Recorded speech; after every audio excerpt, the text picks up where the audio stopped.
xildhibaan Axmed Diiriye Nacnac oo ka mid ah xildhibaanada golaha wakiilada ee Somaliland ayaa ka jawaabay hadal ka soo yeedhay maamulka Puntland. Soomaaliya iyo Somaliland la kala yiraahdo big Somali Taliban ee kala jiray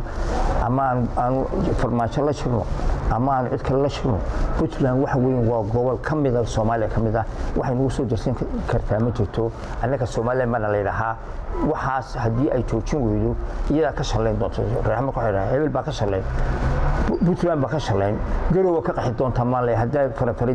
farfaraha aad noo haysan hadaa joojin weydaan wallahi inay Puntland ka qaxi doonta ma ku aad ka qaxi doontaan garow marka waxaan leenahay annaka Soomaaliya ma la yiraahdo ahlan wa sahlan cid inoo dhaxdhaxaysa waa ogolahay cid inoo dhaxdhaxaysan tuukriga hayn anigu tuukriga ma ogolin tuukriga ma ogolin cid kale oo dadka adduunweynaha soo dawladda dhaxdhaxaysa waxba kama qabno way tuukriga waa one side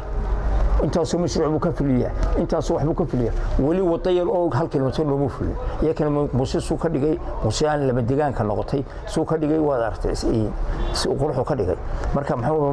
meel usmanayba ama ciidan ha u tababaro ama ciidan soo sii ama gadar ciidan ha ka soo qaatay ama huba ka soo qaatay annagu waxa leen walaalayaal kala ceeb la ana wallahi